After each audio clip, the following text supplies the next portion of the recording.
And you know, there was a time when you could buy silence, pay hush money, use cash to get away with crimes. Not anymore, not so easy.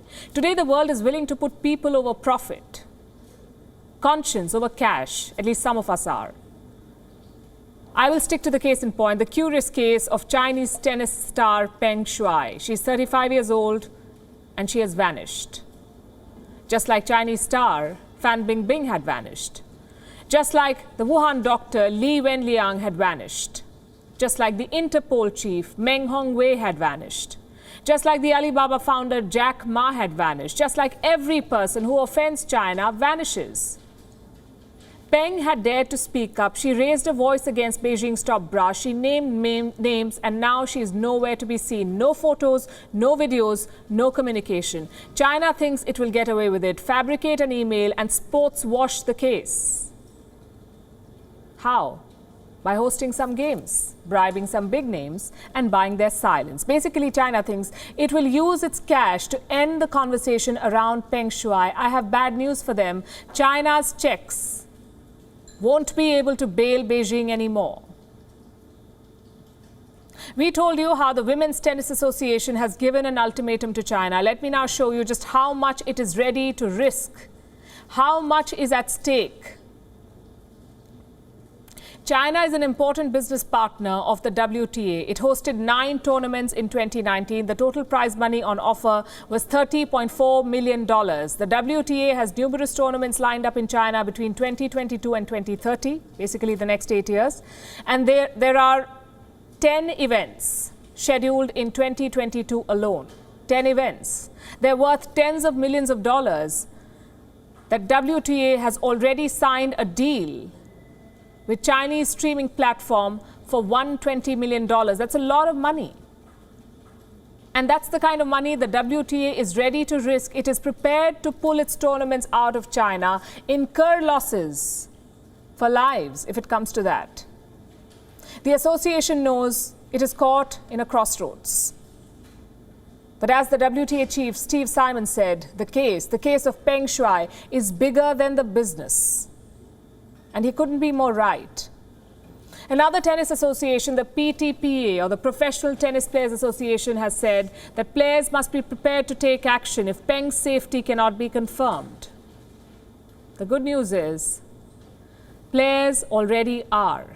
They're speaking out. Serena Williams, Billie Jean King, Chris Evert, Martina Navratilova, Naomi Osaka, the biggest names in tennis, have come together to ask #where is Peng Shuai? What you see on your screen is China failing to buy the silence of the world. And this image mirrors a lesson. Today, countries cannot sports wash, countries cannot launder their reputation, host a World Cup or a Formula One event and expect the world to miraculously forget or forgive their human rights abuses. It does not work that way anymore. It shouldn't. I will give you another example. Qatar. It is the host of the 2022 World Cup, also a Grand Prix. But unlike what Qatar may have expected, it has not been able to silence the world by splurging on sports. Lewis Hamilton is in news today. He's a 7-time world champion and one of the most influential voices in Formula One. Hamilton has raised his voice against the Qatar Grand Prix, and this is what he said. There are issues in these places that we are going to. I do think that these sports, to go to these places, they're duty bound to raise awareness for these issues, and that these places need scrutiny, need the media to speak. Just FYI, Qatar is accused of exploiting migrant workers, denying basic human rights to the country's LGBT community, among many other things. Denmark recently qualified for the 2022 World Cup. The country's football association was quick to put out a statement and lodge its protest against Qatar. I'm going to read that out for you. This is what Denmark says of Qatar.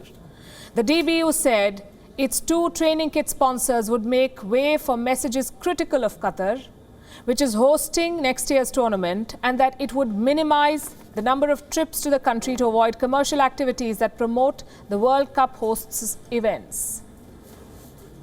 More associations and committees need to follow suit. More bodies need to put people over profit, stand up against human rights abuses, rethink partnerships like these.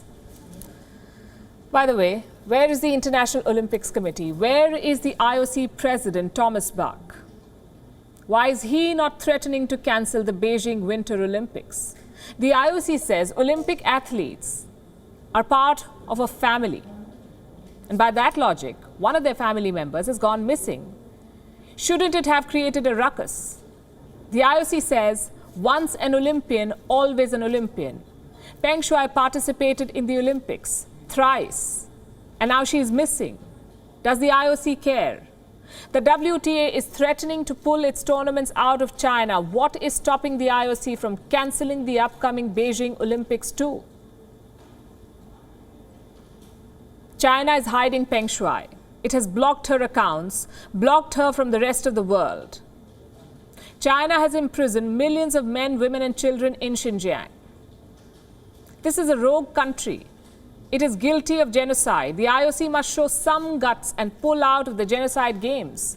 Countries must do the same. A diplomatic boycott won't do, I'm sorry, but US President Joe Biden's logic of not sending diplomats to the games does not make any difference whatsoever. If you want to protest, protest by not sending participants. If you want to make China pay, pull out of the genocide games. It's actually that simple. WION is now available in your country. Download the app now and get all the news on the move.